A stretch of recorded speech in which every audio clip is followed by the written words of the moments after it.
पैशांची भिशीबद्दल आपण ऐकलं असाल, पण तुम्ही कधी झाडांची भिशीबद्दल ऐकलं आहेत का?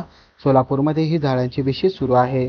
डॉक्टर सचिन पुराणिक यांच्या पुढाकाराने 2016 साली झाडांची भिशी हा अनोखा उपक्रम सोलापूरमध्ये सुरू करण्यात आला आहे. भिशीच्या जमलेल्या पैशातून वृक्षारोपण आणि त्यांच्या संवर्धनाचे काम डॉक्टर सचिन पुराणिक आणि त्यांचे सहकारी डॉक्टर यशवंत पेटकर हे करत आहे. पाहूया हा विशेष वृत्तांत. माझं नाव डॉक्टर यशवंत पेटकर आहे. माझे मित्र आहेत डॉक्टर पुराणिक, त्यांना ही संकल्पना सुचली. असं वृक्षारोपण मी वैयक्तिक पूर्वी करतच होतो. वडिलांना माझ्या आवड होती, वडिलांचं बरंच सामाजिक काम होतं, सुभेदार बाबूराव पेटकर. तर त्यामुळं मला त्यांच्यापासूनच गोडी निर्माण झाली वृक्षारोपणाची आणि रेग्युलर काम माझ्या वैयक्तिक पातळीवर चालू होतं. त्यांना पुराणिक डॉक्टरांना कल्पना सुचली की जशी पैशांची भिशी असती तशी झाडांची भिशी ही कल्पना त्यांना सुचली. मग आम्ही जे जवळचे मित्र आहेत ते मिळून सुरुवात केली 2016-17 साली आणि नंतर ते वाढत गेलं. भिशीला आता साधारणतः 95 मेंबर आहेत आपल्या झाडांच्या भिशीमध्ये. तेव्हापासून झाडांच्या भिशीमार्फत आपण नियमित वृक्षारोपण करतो. ही पैशांची भिशीसारखीच आहे. आपण दर महिन्याला जेवढे मेंबर आहेत ते जमा होतो आणि दर महिन्याला प्रत्येक मेंबरकडनं 300 रुपये कॉन्ट्री घेतली जाते.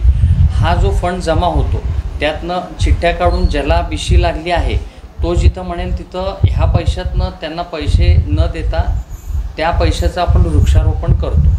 तर असं हे केल्यामुळं काय होतं की जो मेंबर आहे त्याला जिथं पाहिजे तिथं वृक्षारोपण केल्यामुळं त्या झाडांची काळजी तो घेतो. आणि बरेच लोकांना कसं असतं की वृक्षारोपण करायची इच्छा असते, परंतु झाड कुठलं आणायचं, माळी कुठून आणायचा, ट्रीगार्ड कुठून आणायचं ह्याची त्यांना माहिती नसते किंवा बऱ्याच अडचणी येतात. तर झाडांच्या भिशीमार्फत ह्या सगळ्या अडचणी सोडवल्या जातात की आमच्या मार्फत मग त्यांचं वृक्षारोपण केलं जातं. त्यांना जिथं इच्छा आहे तिथं आपण वृक्षारोपण करतो. झाडं लावताना आपण जास्त करून तर देशीच झाडं लावतो. त्यामध्ये वड, पिंपळ, लिंब, चिंच हे सोडून पहावा आहे, भोंडर आहे, त्यानंतर सावर, काटेसावर आणि जे काही देशी झाडं आहेत ह्यात बरेच प्रकार आहेत. हे आपण सगळी झाडं देशी लावतो. बाहेरचे झाडं जे आहेत ते कमी प्रमाणात लावतो, म्हणजे गुलमोहर आहे, सप्तपर्णी आहे. ॲक्च्युली काही सुरुवातीला आमच्याकडनं ही झाडं लावली गेली, परंतु नंतर आम्ही ते बंद करून शक्य तेवढं आपण देशी झाडं लावायचा प्रयत्न करतो. सोलापुरात एकूण आता झाडं लावल्याची संख्या साधारणतः 2000च्या वर गेलेली आहे आणि ठराविक असं एका भागात झाडं लावलेली नाही आहेत. सगळीकडंच झाडं लावली गेली आहेत. मी जुनी मिल कंपाऊंडमध्ये राहतो मुरारजी पेठेत. तिथं ऑर्चिड शाळेत माझ्या घरापाशी जवळपास 100च्या वर झाडं आहेत. 2016-17 साली या भिशीला सुरुवात केली तेव्हा 20 सभासद होते. आता जवळपास या भिशीमध्ये 95 सभासद आहे. भिशीच्या माध्यमातूनच झाडांची आता वृक्षारोपण केली जात आहे. या सर्व भिशीला पैशासारख्या भिशीचेच नियम आहे. सर्व सभासद एक ठिकाणी जमा होतात. प्रत्येक सभासदाकडून 300 रुपये कॉन्ट्रिब्युशन घेतले जाते. हा जो फंड जमा होतो त्या फंडातून झाडे विकत घेतली जातात. ज्या सभासदाच्या नावाने चिठ्ठी निघते तो सभासद ज्या ठिकाणी म्हणेल त्या ठिकाणी वृक्षारोपण केले जाते.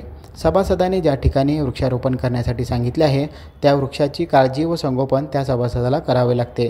या वृक्षारोपणमध्ये देशी झाडे लावली जातात. त्यामध्ये वड, पिंपळ, चिंच, लिंब हे सोडून भाव, भोंदर, सावर, काटेसावर आदी देशी झाडे लावली जात आहे. Irfan Patel, news 18 local, Solapur.